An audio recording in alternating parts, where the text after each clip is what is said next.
Happy afternoon, children. Welcome to the next class of English. To begin with today's session, as I told you, we are going to discuss the poetical devices today. And before going into the session, I would like to tell you one thing. I don't know how many of you are taking notes. Whatever I am doing from the textbook, you have to underline the words, you have to write down the meaning of it. If I am going to handle your poem, I am just explaining you the poem line by line. See to that you should take down the meaning of the words, and it is going to benefit you from the point of examination. You are going to get benefited out of it. And you know that our assessment is maximum based on objective questions. When it comes to objective question, you should listen to the videos carefully. 8th students of grade 8, I don't know how many of you are taking hints of the session. When you listen to the session, have the textbook in hand, have your pencil in hand and note down the ideas. Today, we are going to deal with poetical devices. So, it is better to write down in your classwork notebook. Usually, when I give you the poetical devices, I'll make you to write it in your textbook.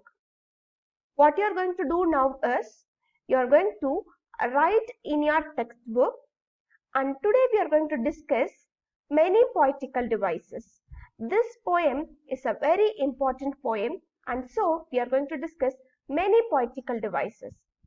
Have your notebook in hand, parallelly give the date in your classwork notebook and write down all these poetical devices. This poem has around 6 poetical devices. That is the reason why we are having it in a different session. Okay, this I have told you when I handle poem, that I'll handle the poetical devices separately. Are you ready for today's class? Get ready for today's class with your textbook, thereby have your classwork notebook in hand. It is compulsory, children. You should be more responsible. You should be more responsible in taking hints. And your parents should not complain that you are not doing the work properly. It is the prime responsibility of you. It is a prime duty of you to listen to the teacher what she is saying and to take down notes. Is it clear for everyone? Shall we start with today's session then?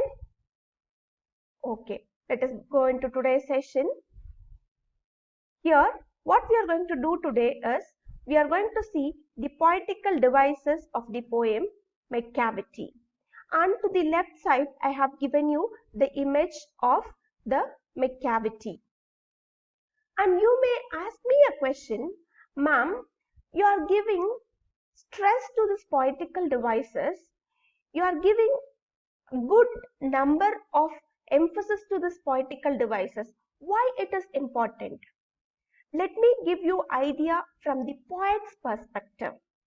Okay, let me give you an idea from the poet's perspective.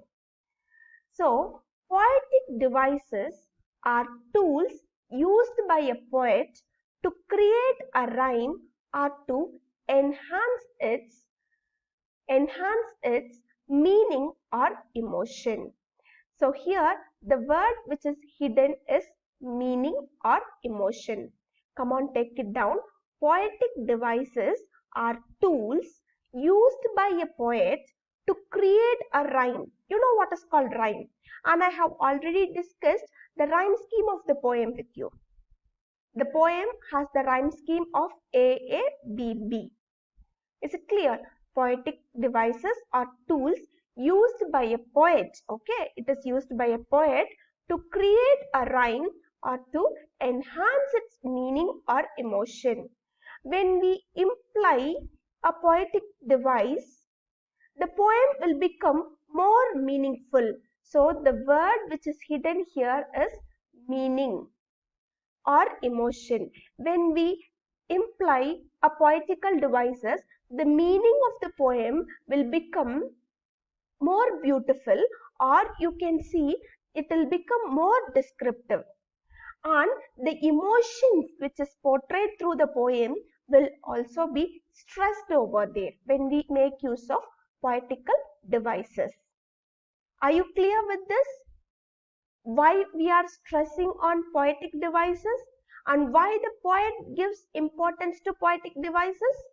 Yes. Now let us start with poetical devices. What is the first poetical devices in the poem? My cavity, it is mystery cat. The first poetic device which we are going to see is personification. Come on, tell with me, what is the first poetic device we are going to see? It is personification. What is personification? I have told you already when I handled you the poem, The Ant and the Cricket. What is personification? A thing or animals, the thing which doesn't have life, it is given a human quality. You can take it like a thing or an animal is given a human quality. Here in the poem you can see the poet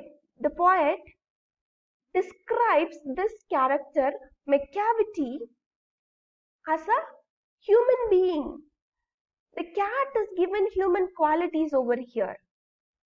The cat is being described as a human being, and the essence of the human being is brought out here. I'll give you a line.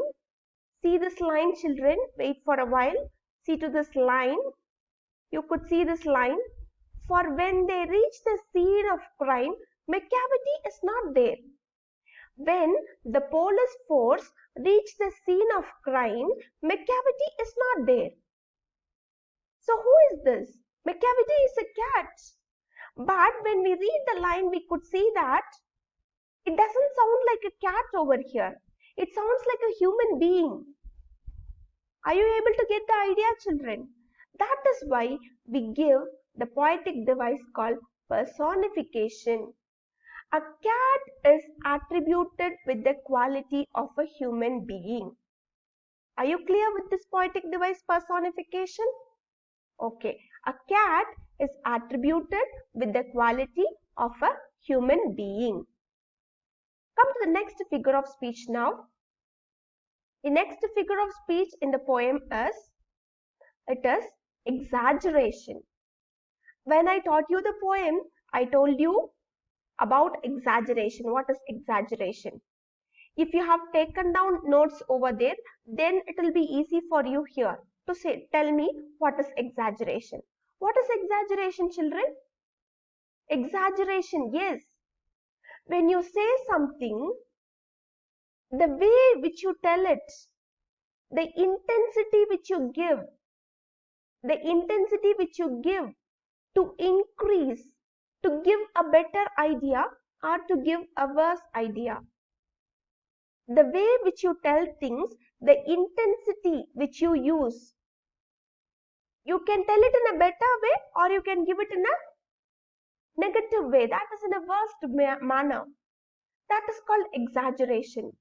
Here, the cat is attributed with the quality of a human being and his activities are exaggerated. How it is exaggerated? Yes, here I have given you the meaning of exaggeration. What is the meaning of the word exaggeration? The intensity of conveying things, the density, the way you express things is called exaggeration. So when it comes like exaggeration, the line which you can have for reference is, for he is a fiend in feline shape. The cat is a devil. Okay, the cat is a devil. Macavity is a devil. He is a fiend. He is a devil in cat shape. And he is a monster of depravity. He is a monster who commits many immoral things. See how the poet is describing. He is portraying his ideas. He is portraying his complete thought process over there. The intensity which he conveys things. Can you understand the thing, children? Are you able to get the essence which I am trying to give you? See how the poet expresses his feelings of macavity. That is called exaggeration. And next, the figure of speech which we are going to see is repetition. Repetition is the familiar figure of speech which we have seen in the previous poems. Here you can see the act of repeating words to stress. You could see the word macavity, macavity, macavity. There is no one like macavity. This line is repeated in the poem. Why it is repeated in the poem? It is repeated in the poem to show that there is no one like macavity in the entire world. The cat with its attributes, the cat with its characteristics, it is something above everything. There is no one in the entire world like macavity. So this line is repeated in the poem, and you could see that this word macavity is often used in the poem. Why it is used? To stress, to give an emphasis. That is why, what is the poetical device? A repetition it is. Come to the next poetical device now. The next poetical device is simile. I think so far in the two poems, I have not told you about simile. Come on, you can take down the spelling of the word simile. And what is called simile? Comparison of two things using the words as and like. Comparison of two things using words as and like. Either you can use the word as or either you can use the word like to compare. The poet uses the same. Here I am going to give you an example from the poem. You can see that in the poem over there in the poetry line. You can see that in the poetry line. He sways his head from side to side with movements like a snake. He sways his head from side to side with movements like a snake. So here the poet has made use of the word like. He is comparing the cat with a snake, and he is making use of a word like for comparison. So what is the figure of speech used here? Simile. What is simile, children? Comparison of two things using words as or like. Are you clear with the figure of speech now? Simile. Take it down. Come to the next figure of speech now. What is next figure of speech? Alliteration. Alliteration is very common to you, children. Alliteration, when you have words beginning with the same sound. It is not with the same alphabet, children. The word should begin with same sound. Be clear. When you have words that begins with same sound is called alliteration. Give an example for alliteration from the poem if you can. You can find alliteration. Okay, here you can see that the line which is I have given for you is he sways his head. His head. Ha, the sound ha is being alliterated. The sound ha is being alliterated. Sorry children. The sound ha is being alliterated. And here the sound sa, side, is being alliterated. So we have seen the poetic devices starting from personification. Next we saw exaggeration. The last poetic device is alliteration. Before this we have seen simile. Before that, what we have seen, children? Simile, personification, alliteration, exaggeration. Then alliteration, exaggeration, we have seen some number of poetical devices. Make a note of it. Now we are going to discuss the question and answers. What we are going to do now? We are going to discuss the question and answers.